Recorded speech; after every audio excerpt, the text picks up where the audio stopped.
ஜார்க்கண்ட் முதலமைச்சராக 4வது முறையாக ஹேமந்த் சோரன் பதவியேற்றுக் கொண்டார். பதவியேற்பு விழாவில் இந்தியா கூட்டணி கட்சிகளின் தலைவர்கள் பங்கேற்றனர்.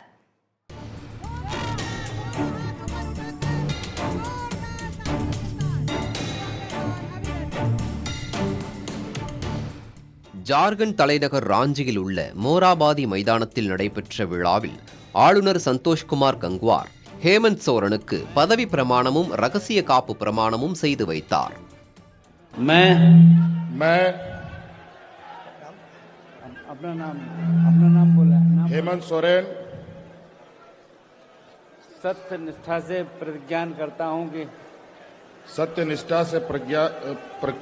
करता हूं कि विधि द्वारा स्थापित भारत के संविधान के प्रति मैं विधि द्वारा स्थापित भारत के संविधान के प्रति सच्ची श्रद्धा और निष्ठा रखूंगा.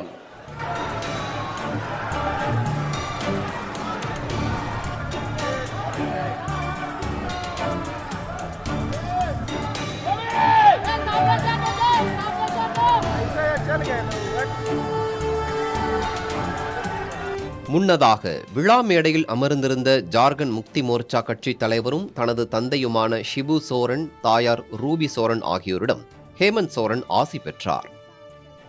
ஹேமந்த் சோரன் பதவியேற்பு விழாவில் காங்கிரஸ் தலைவர்கள் மல்லிகார்ஜுன கார்கே, ராகுல் காந்தி, மேற்கு வங்க முதலமைச்சர் மம்தா பானர்ஜி, பஞ்சாப் முதலமைச்சர் பகவந்த் மான் சிங், தமிழக துணை முதலமைச்சர் உதயநிதி ஸ்டாலின், கர்நாடக துணை முதலமைச்சர் டி.கே. சிவக்குமார், ஆம் ஆத்மி கட்சியின் ஒருங்கிணைப்பாளர் அரவிந்த் கெஜ்ரிவால், சமாஜ்வாதி கட்சித் தலைவர் அகிலேஷ் யாதவ், ராஷ்டிரிய ஜனதா தளம் கட்சித் தலைவர் தேஜஸ்வி யாதவ் உள்ளிட்ட இந்திய கூட்டணி கட்சித் தலைவர்கள் பங்கேற்றனர். விழாவில் ஹேமந்த் சோரன் மட்டுமே பதவியேற்றுக் கொண்ட நிலையில் அமைச்சரவையில் இடம்பெறப் போகிறவர்களின் பட்டியல் இன்னும் வழங்கப்படவில்லை. அமைச்சரவையில் யார் யாருக்கு இடம் என்பது தொடர்பான பேச்சுவார்த்தை காங்கிரஸ் கட்சிக்கும் ஹேமந்த் சோரன் கட்சிக்கும் இடையே நடைபெற்று வருகிறது. ஹேமந்த் சோரன் அமைச்சரவையில் முக்தி மோர்ச்சா கட்சியை சேர்ந்த 6 பேர், காங்கிரஸ் கட்சியை சேர்ந்த 4 பேர் மற்றும் ராஷ்டிரிய ஜனதா தளம் கட்சியை சேர்ந்த 1 என இடம் ஒதுக்கப்பட உள்ளதாக தகவல் வெளியாகியுள்ளது.